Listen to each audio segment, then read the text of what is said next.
Moscow, August the 25th, 1978. An earthquake hits KGB headquarters. In an extremely rare event, a KGB officer is arrested by his peers. Captain Orekhov's life is turned upside down.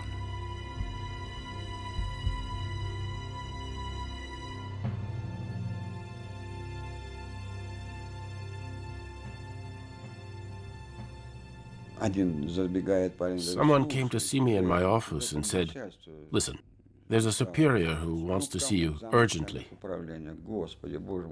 "Who's looking for me?" I asked. "The department deputy chief," he said. I think to myself, my God, the deputy chief, the top general. Why is he interested in me? They began talking, beating around the bush. And I said, "Why don't you come out and ask what you want? What do you want from me exactly?" They said, "Okay, we're conducting an internal investigation on you, and we'd like to ask you a few questions." "Please go ahead," I said. But to talk, they took me to Lefortovo prison.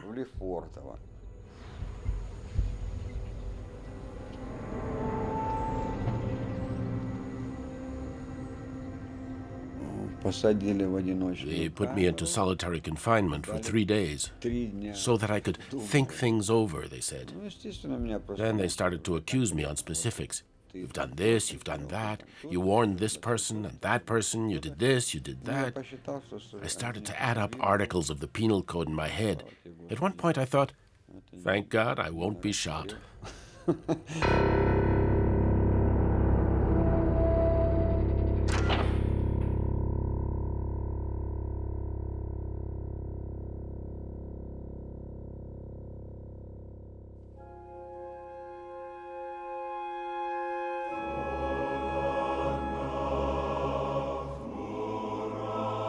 Many of the KGB spies who went to the West became double agents.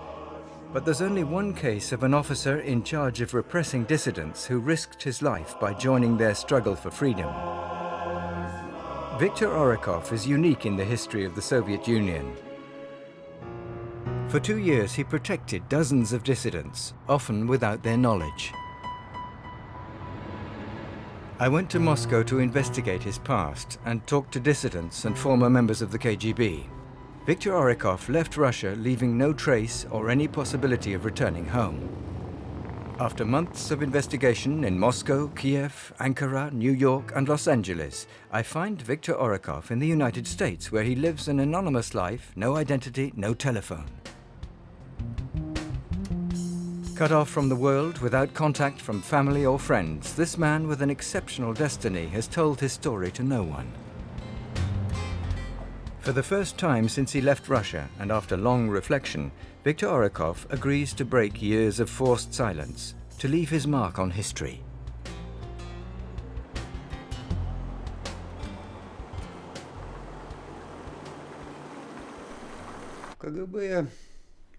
I didn't end up in the KGB by chance. I was raised in a family loyal to the Soviet state, its socialist ideals, and the Communist Party. That's why, when I finished my military service, I was considered as someone reliable, serious, and I was sent to the border guards.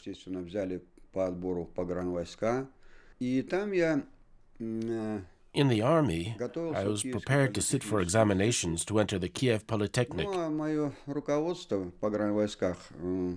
Seeing that I was a serious student, my superior decided to send me to study at the KGB Institute.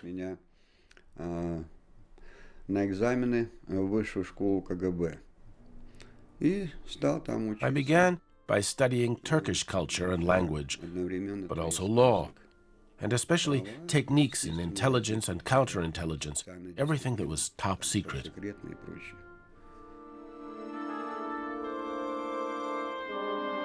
To be accepted into the prestigious KGB Academy is an honor, a privilege you don't refuse.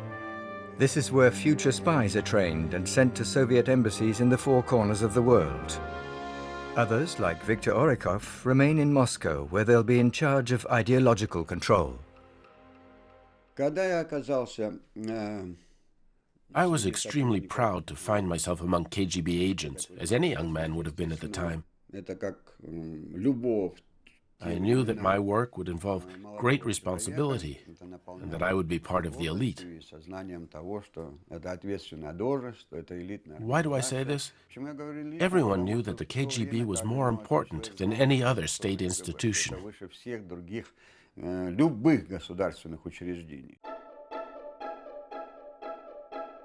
In 1970s Russia, the Soviets no longer believe in building a socialist Eden.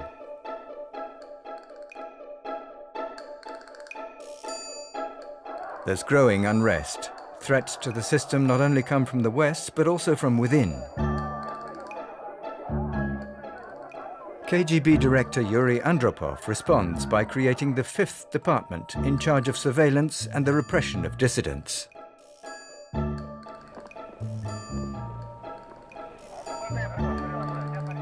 It was out of the question for Soviet authorities to allow the dissidents to have a voice.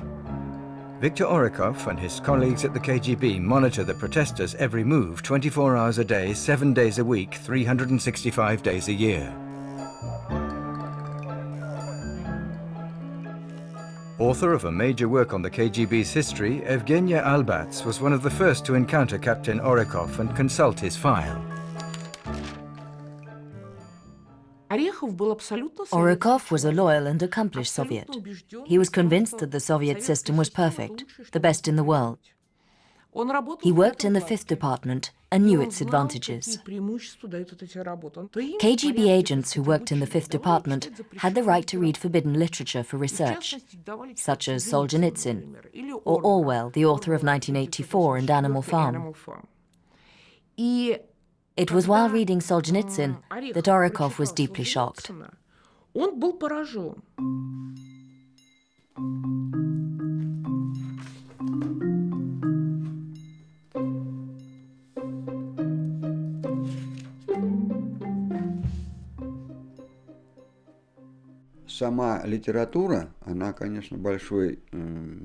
This literature could have a strong impression on people who questioned and thought about things.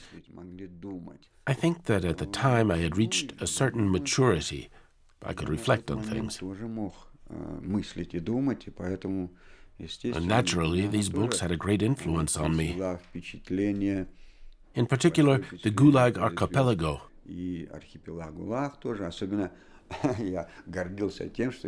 I was very proud to be the first in the Soviet Union to read the last volume of this book. Reading it, you felt the extent of the violence the Communist Party exercised on its people. These books showed how our country was under heavy totalitarian rule. It was as if people were imprisoned. That was the feeling it left me with.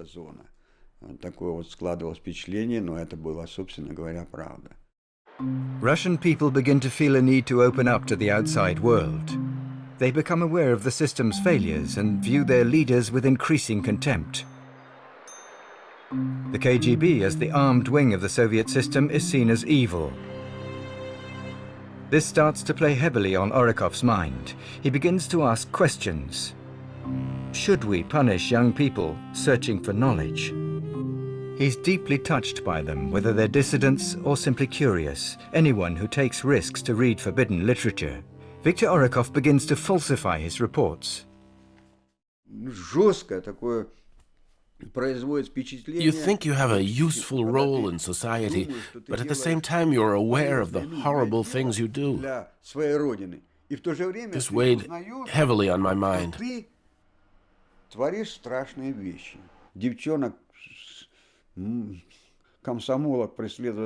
For example, one day, 2 young girls of the Komsomol were prosecuted for having read a book by Amalrik entitled "Will the Soviet Union Survive Until 1984?" It wasn't very serious, but for this minor offense, they could have been excluded from the Young Communist League, kicked out of the Komsomol, and lose their jobs at the Weather Bureau. This is what would have happened if I'd acted like a true KGB agent, but I refused to wreck their lives. I wanted to be more measured when dealing with these kinds of offenses. Also, I didn't want people to think that the KGB was an organization that shattered people's lives without a reason. So I explained how they should answer the accusations and wrote the deposition with them. They had to pretend that they bought the book by accident, instead of a thriller or a romance that they wanted to buy at the Детский мир black market. I told them to say that someone had swapped this anti-Soviet book with the one they thought they had bought. They only discovered it when they arrived at work, and of course, it was too late to return it. Of course, they never read it or talked to anyone about it. How the KGB found out about the book, I don't know. Someone probably denounced them. I talked to the girls, and I made a false report so that the matter would be dismissed, be archived.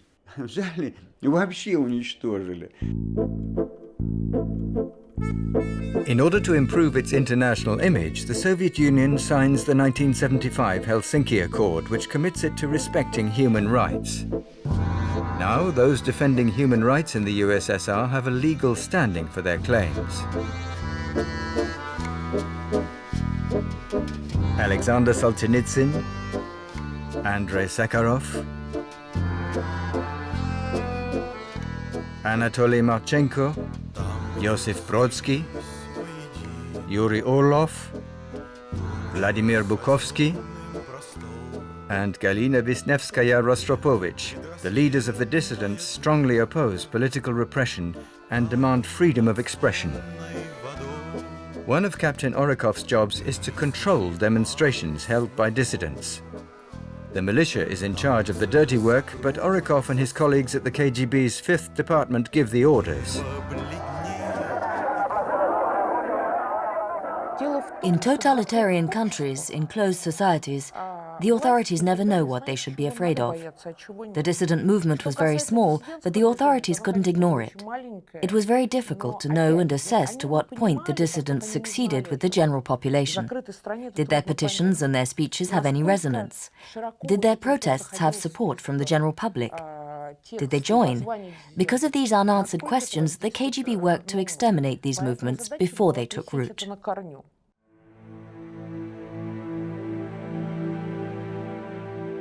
Faced with this situation, the party's Central Committee and the head of the KGB orders the 5th Department to remove dissident figureheads. The writer Alexander Solzhenitsyn is evicted from the Soviet Union.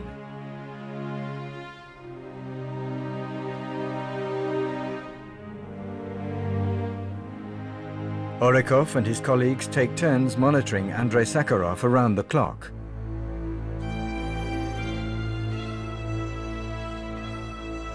The authorities want to regain control of the population with an iron fist.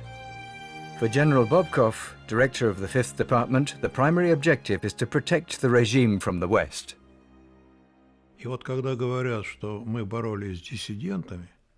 When they say that we were fighting against the dissidents, they are saying something completely false, because we never fought against people who thought differently to us. But there were people in the Soviet Union who came into contact with foreign intelligence services and with anti-Soviet organizations based in the West. And these people worked to undermine our constitutional order. They were fighting against authority. And when the 5th Department took action against the dissidents, it was to defend them, to save them.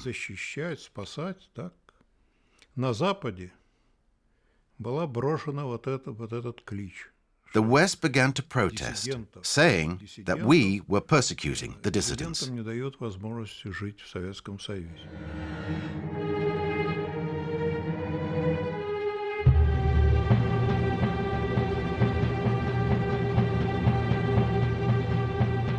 General Bobkov, like his superior Yuri Andropov, considers the dissidents to be mentally ill. Besides arrests, imprisonment, and the gulags, the authorities use psychiatric hospitals as a political weapon. The method is simple: to declare those who think differently as insane. The treatment used on the dissidents includes torture, leaving them scarred for life. The decision whether to commit people or not was up to the KGB's Fifth Department. At the time, Colonel Igor Prelin was an agent working in counterintelligence.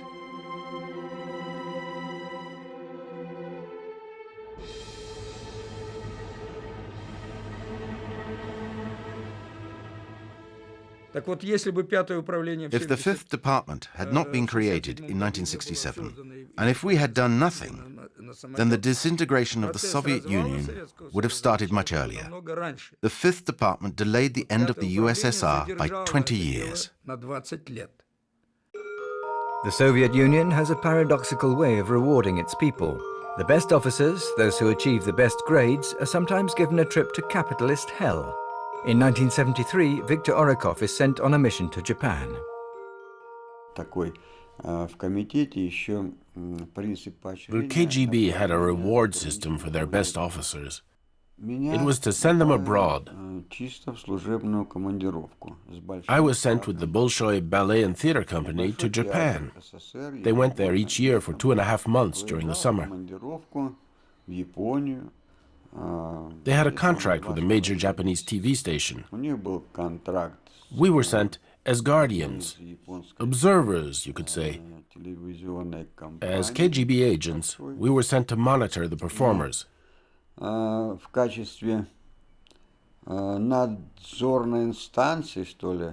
I saw nothing of what our propaganda was saying. That there was poverty everywhere, apart from a few very rich people. I never saw queues in Japan. You could go to a store, buy what you wanted, and go home. But in our country, everyone suffered from shortages. There was nothing on shelves, and the queues were intolerable.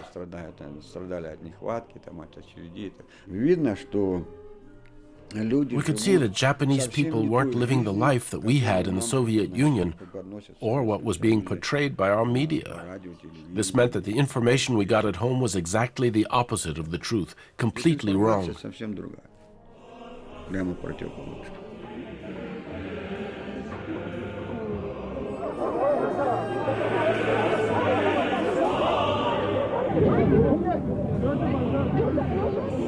Back from Japan, Captain Viktor Orekhov is assigned new cases. Among them is a computer scientist known for distributing banned literature. His name, Mark Morozov. I received reports so that I could verify the risk posed by a number of people. They were isolated dissidents who openly protested against the government. Among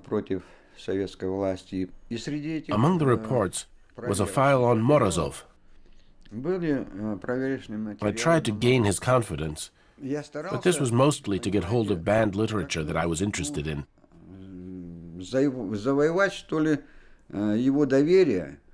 My superiors insisted that I recruit him and turn him into a KGB informant in order to obtain information on his relationships. I was sure that we weren't going to turn him into an informant. He was the sort of person who could accidentally give us information, but I was sure he wouldn't cooperate with the KGB.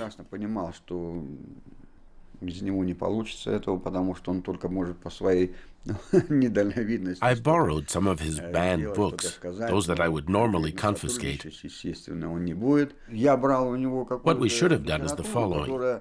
Search his home and confiscate everything, which would be enough to put him in prison for a very long time. He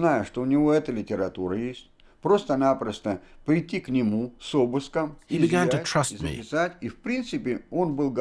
I said to him, as an honest man, I give you my word that I will return these books and not mention this to anyone.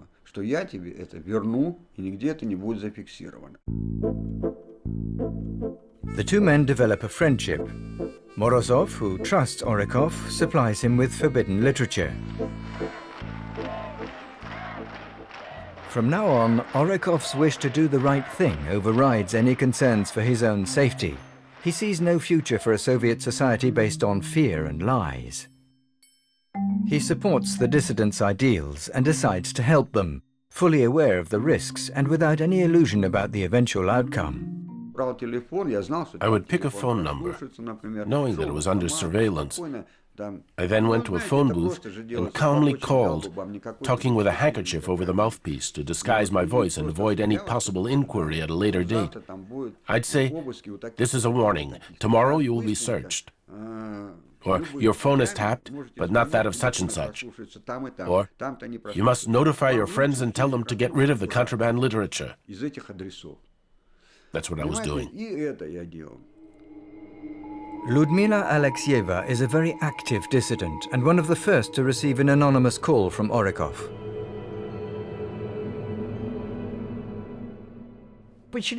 One day, someone I didn't know phoned me. I couldn't tell from the voice whether it was a man or woman because they were disguising it. They spoke with an aging voice. "Tomorrow you will have a pest control treatment." I replied, "What pest control? I didn't ask for one." And they said, "Think about it. Tomorrow you will have a pest control." I said, "I don't understand. I didn't ask for a pest control. I don't have rats. I don't have cockroaches." They continued, "But listen to me carefully." I hung up thinking it was a joke. Next morning they came to search my home. I didn't know who called me, but it was then that I realized that someone tried to warn me.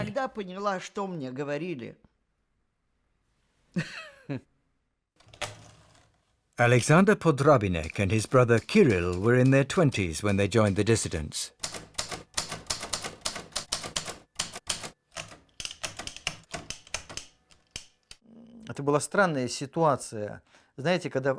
It was a bizarre situation. You know, when they did a search, first they collected the documents, books, audio tapes. They sorted them, putting the things that interested them in one pile and what didn't interest them in another. As the search continued, the piles grew, but one pile grew faster than the other. I looked and I noticed that one of the KGB agents was not doing what he should be. I knew that certain documents could be of interest to their investigation, but he put them in the pile that was of no interest.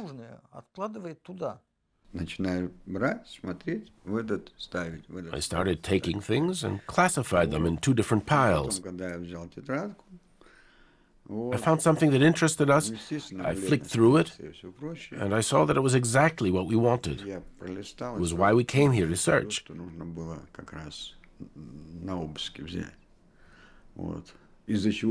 First of all, I put it on the pile that didn't interest us.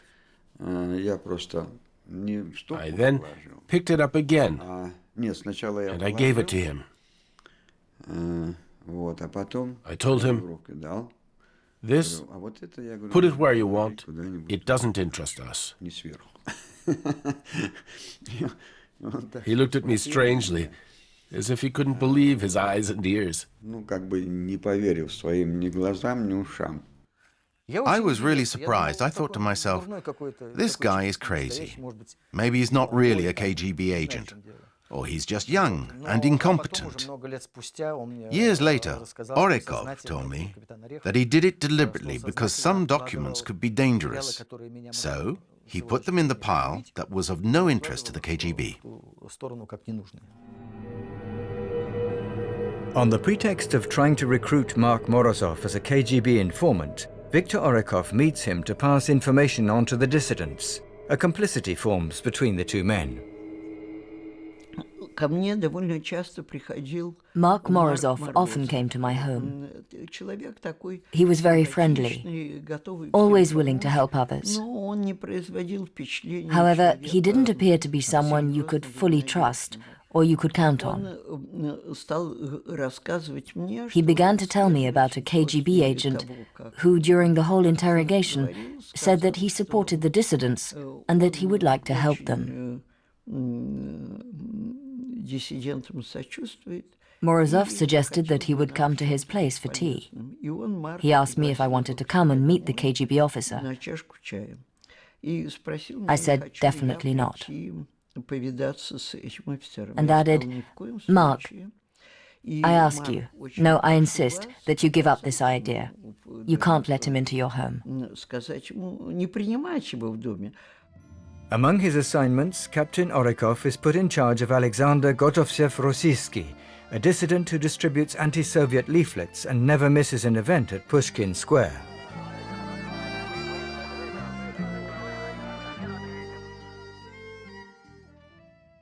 The first time I saw Orekhov was at Morozov's apartment. We were in the neighborhood with his daughter, so we decided to pay him an impromptu visit. There were always dissidents at Morozov's home. It was a real refuge. But this time it was empty. We thought he was alone. Morozov was very embarrassed when we entered the kitchen. We saw that he wasn't alone. He didn't introduce us. Orekhov was also very uneasy to see us. We could see that they were having a confidential discussion. To ease the atmosphere, we said that we were just passing through, that we were in a hurry, and we left.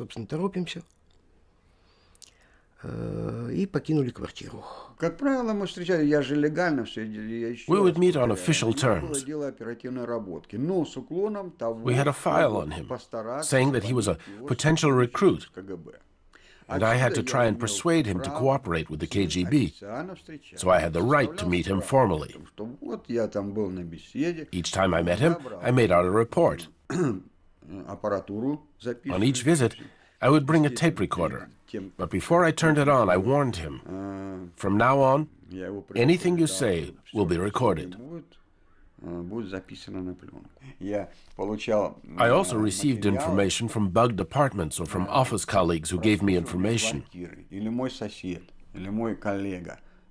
I would ask them, as we often did, so, these dissidents, did they meet in this apartment? They would say, yes, they spoke to embassy people, foreign correspondents. So, based on information from the KGB, I could write a report on Morozov as if it was him who gave me the information without harming anyone.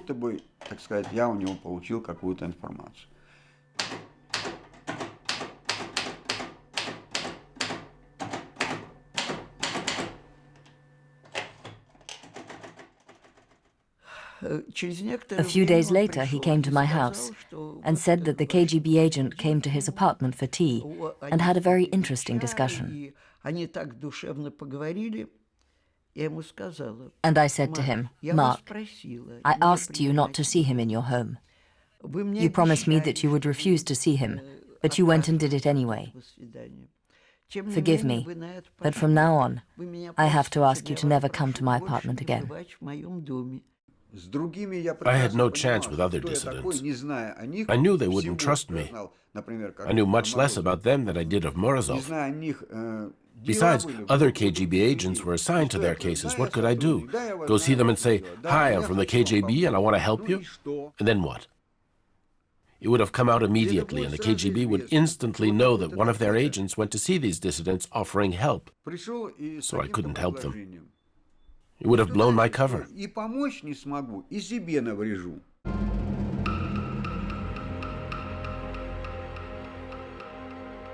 Viktor Orekhov is under no illusion. He knows that the dissidents could not keep this secret for long, and that their negligence would eventually prove fatal. But there was no going back. Eta sudba, as they say in Russian. It's destiny. The die is cast.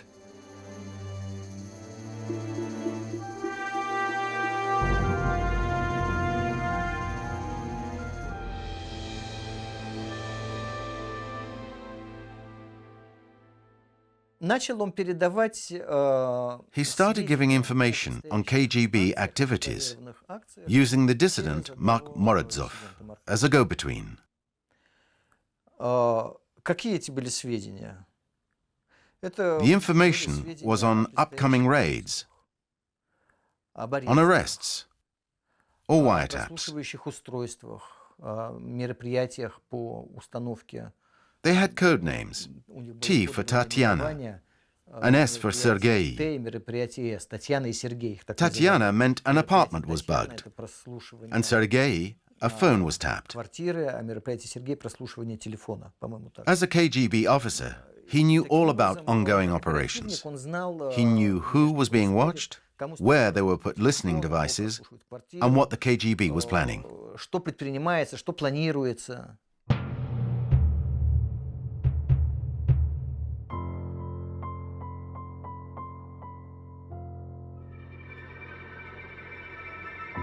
Every day, Captain Orekhov takes more and more risks to pass on information and protect the dissidents.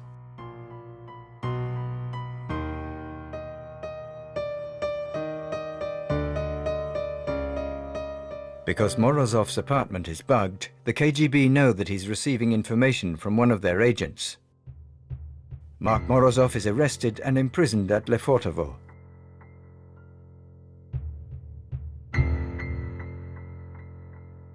After intensive interrogation, the KGB finally get him to confess. As often happens, prison reveals a person's true nature. Prison is like an X-ray that strips people to what they really are. Mark Morozov didn't pass the test. He broke down and confessed everything. He denounced and betrayed Orekhov. He was the only witness to be used against him.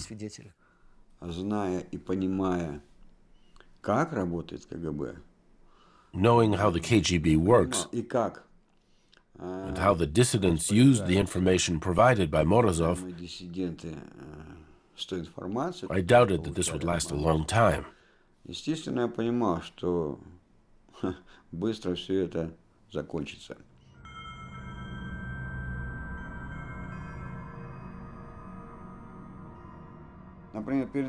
For example, just before my arrest, I realized that I was followed by the surveillance service. I knew who they were because I worked with them before.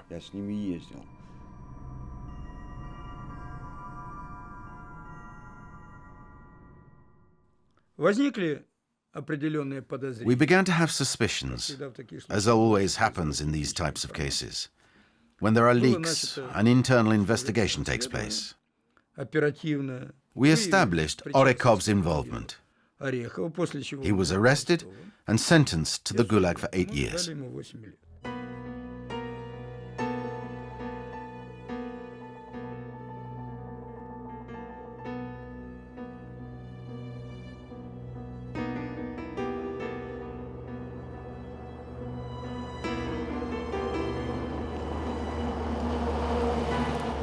Viktor Orekhov is now on a path that leads dissidents to the gulags, essential for redemption and repentance. He serves his sentence in Camp Morki for re-education through labor, where living conditions are deliberately harsh. The electric heating never worked in the barracks. During winter, it only took 2 days for the walls to be covered with ice 10 to 15 centimeters thick, inside the barracks. We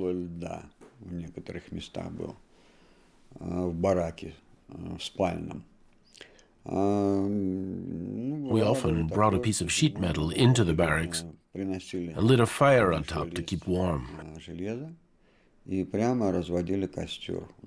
When there weren't many people in camp, we took the extra mattresses, sandwiched ourselves between them, and slept in our clothes.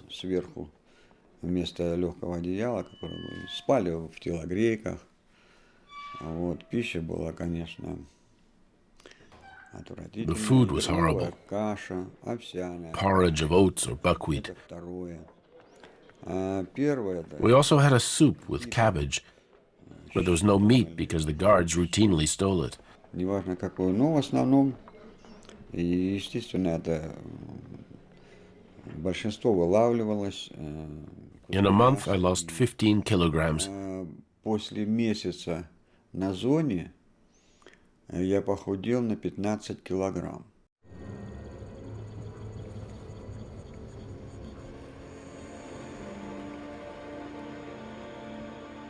Imprisoned in camps reserved for political prisoners, first Perm, then Chistopol, Mark Morozov commits suicide in his cell.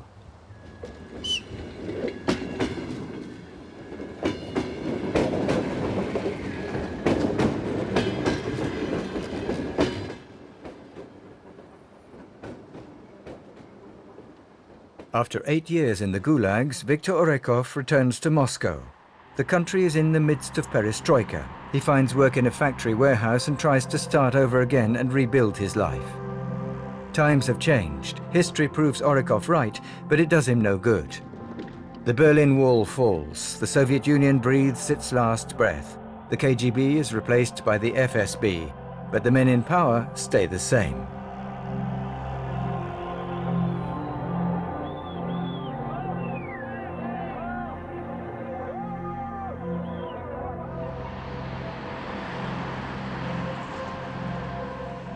In February 1991, journalist Igor Gamayunov from Moscow's leading newspaper Literaturnaya Gazeta was the first to tell Orekhov's story. Он меня просто удивил тем, что человек по характеру... He surprised me because, coming from the military, he should be a man of discipline with preset ideas. Человеком дисциплины, человеком, который мыслит штампами. But this man was the opposite. He was a free thinker. Он был живой. Он цитировал... He quoted poetry Он цитировал... and philosophical text. Of course, I was stunned. Ну и, естественно, я был этим просто ошарашен. I asked him to tell me everything that happened to him, and I wrote the first article. Произошло и написал первую статью. After it was published, I received a phone call from a woman saying, "You wrote an article on a certain Orekhov, the Orekhov who helped dissidents." И мне сказали, вот у вас очерк об Орехове. Это тот самый Yes, I Орехов, answered, который and помогал asked, "Who are you?" Я говорю, да, судя по его рассказу. We are the dissidents that he helped. Самые диссиденты, которые We want to see him. он помогал. Could you give us his phone number, Хотим с ним please? встретиться. I said, Дайте его "Of course I'll give it to you, пожалуйста, телефон я дам, even though I shouldn't. хотя это не совсем First, ловко. I'll call him to agree on a venue. We organized to meet near metro Сделать Kropotynskaya. встречи. Встреча на Кропоткинской.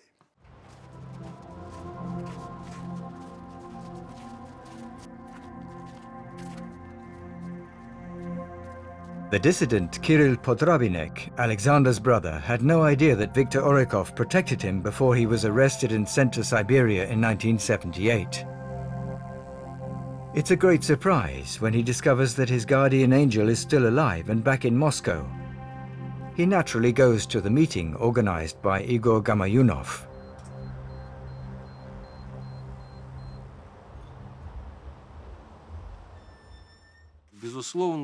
Certainly, some of us dissidents felt some guilt. We felt that we owed him a great deal. He risked his life for us, all the while being a stranger. He wasn't one of us, yet he did so much for us. We obviously feel a sense of gratitude. И мы с ним вместе поехали на Кропоткинскую. Viktor Orekhov and I went to Kropotynskaya to meet the dissidents. Ну, совершенно There, I witnessed a very moving scene. потому что те диссиденты, These dissidents who spent a long time in prison, and some who never saw his face, threw themselves at him. они его в лицо не знали. We didn't want to touch him as if he was a relic, but we wanted to reach out to this captain, Viktor Orekhov. Everyone wanted to see him. There are a lot of people. A crowd gathered around him, and everyone wanted to meet him. Он для них был миф, легенда, человек, For them, he was a myth, a legend, someone who was only a shadow in their lives. But he saved some from arrest and helped others to hide their banned books before a raid. On seeing him for real, they threw themselves at him. And you know, at Kropotinskaya, there was a newsagent window, and they literally pressed his back against the window. They touched him and asked him, "This isn't possible. Is it really you?"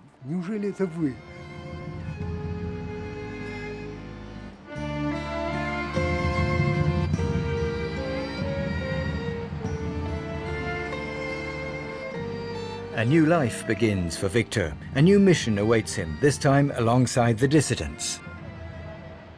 Узнали, что я жив и здоровый, что это тот самый человек, бывший When they learned that I was still alive and was the KGB agent who had helped them, тоже позвонил, Витя, ёлки-палки. Sergei Grigorians called me and said, Вот, ты знаешь, мы же проводим... "Victor, we're organizing conferences on the KGB yesterday, today, tomorrow. Конференции наши. It's very important. Вот, и я вместе с ним You absolutely have to take part." занимался вопросами о том, I started working with them. о работе КГБ. I was the expert, the consultant, с участием and сотрудников. participated in the conferences as a former KGB officer. Всегда спрашивал, And I was asked, правда, это правда? "Is this true? Is that true?" Что я работаю нормально, и Sergei found my work very useful, and he put me in charge of lectures on themes such as the KGB and psychiatry, or the KGB and dissidents. конкретные, когда лица были... And sometimes I was sent to defend people on trial as an expert and representative of a civil organization. Организацию меня туда направлял. This situation doesn't please the likes of General Trofimov, Viktor's former superior, now second in command of the FSB. He was involved in many political affairs, and he investigated Orekhov's case. He had no principles, and he was very cynical, but also intelligent and very professional. This is why he had a successful career. On May the 10th, 1995, Viktor makes a careless mistake. У одного парня был какой-то... A colleague of mine had a fake gun. Ну, собственно говоря, он выглядел In truth, как пугач. it didn't even look very real. It didn't fire, and I had no ammunition. Ну и мы куда-то ехали. Вот, и One evening, we set off я somewhere, его and I put it in the car, just in мало case. ли, остановят эксцессы какие-то были, все It прочее. was just for show. Я его взял просто чисто как пугач. Вот, милиция The остановила. police stopped us. Вот. И начали Without thinking, I told them to go ahead and search the car, and they found the gun. Вот, меня задержали на ночь, потом They утром kept me overnight составили and wrote a report. И, собственно говоря, And the story на should have этом ended должно there. было бы все кончиться. Дело в том, что когда вся эта история началась, когда только When it возбудили, started, Орехов отнесся к этому очень Orekhov серьезно. didn't take this story Ну, seriously. действительно, там его Of course, задержали с, he was arrested with a испорченным fake пистолетом, gun. который по существу не был никаким оружием. But you have to remember that it was during the mid-90s, when everyone carried a gun to protect themselves from gangs. When he was arrested, he didn't hide the gun. He thought it would end there. But the story ends differently. Apparently, during their inquiries, they find that Viktor Orekhov was the same Orekhov who did 8 years in the Gulag for helping dissidents during the Soviet era. In 1995, the director of the FSB in Moscow, the successor to the KGB, was General Trofimov. He was Orekhov's former colleague and knew of the first case against him perfectly well. And I think he was even in charge of his first conviction. There were rumors circulating that when Trofimov learned that Orekhov was the subject of an investigation, he made sure that the case would stay open and end up badly for Orekhov. The KGB was taking revenge. This could be revenge by the KGB, but we had to know if he actually owned the gun or if it was planted, which we in the services often did by hiding things in someone's possessions, such as weapons or drugs, followed by arresting them, accusing and condemning them.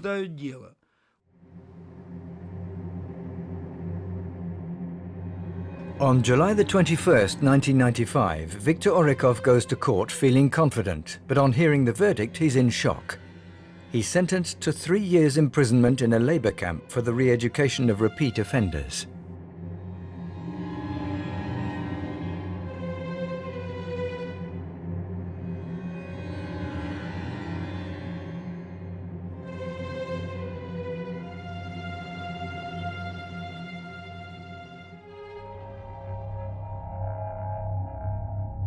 News of Orekhov's arrest spreads throughout the city. His dissident friends are in shock. They mobilize, demonstrate, and set up a committee to support calls for his release. These were methods that the KGB used and still do today. They had every reason to take revenge on Orekhov. When they put us dissidents in jail, KGB agents would get stars on their shoulders. But when Orekhov betrayed them, they lost all their stars. Of course they hated him.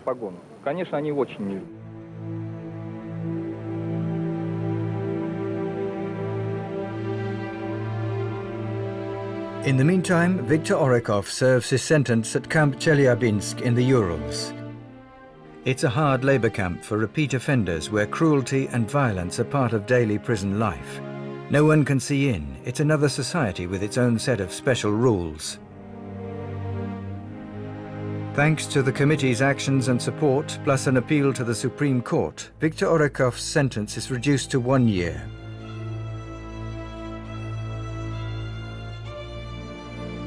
His early release hits the headlines, and he's a guest on Hero of the Day, a popular Russian television show on NTV.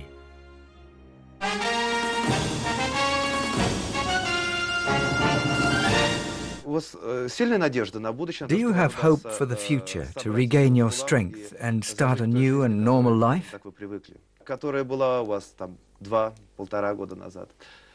I doubt that I can have a normal life. And in general, you know, I doubt that they'll let me live quietly because of what I saw. I can't keep quiet. I couldn't live without saying anything, without denouncing. I want to keep talking about it. This situation scares me. It shouldn't be this way. And of course, sooner or later, I know they'll take revenge. Do you think the people who want to take revenge on you are your former KGB colleagues who you worked with in the 70s? If it's not them directly, they'll do it through others. Everyone told me, Victor, what are you waiting for? They'll kill you and say that it was the street gangs who did it. Everyone insisted that I leave. My mother told me that Trofimov vowed to take revenge and said, I'll get him one way or another. He'll be dead soon. One day, a representative of the U.S. Embassy came to see me. He said that he had information of plans to kill me. There was a contract on my head. We went to the U.S. Embassy, and because I had a release certificate from jail, they issued me a visa within half an hour.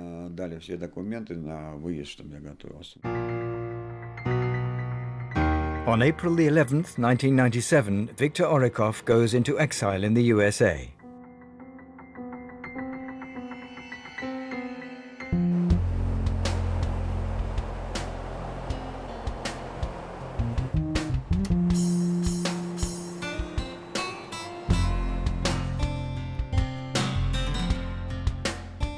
I find him in the United States, a broken man, alone and abandoned by everyone.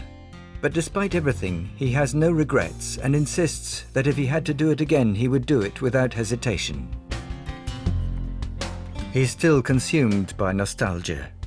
Despite being relatively safe in the United States, he's never found peace or meaning here.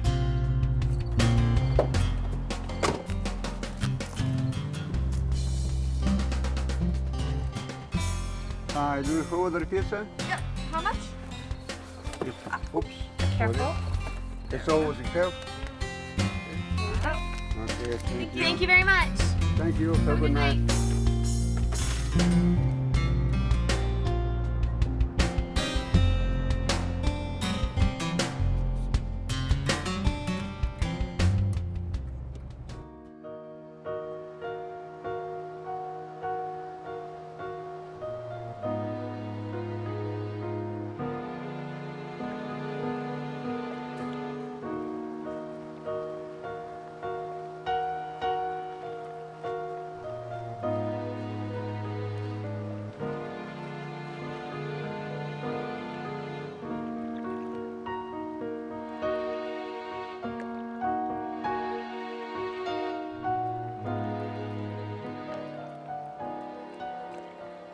Я не могу сказать, что я недоволен. I can't say that I'm unhappy with my living conditions. Я недоволен тем, I'm unhappy because I'm not doing what I want.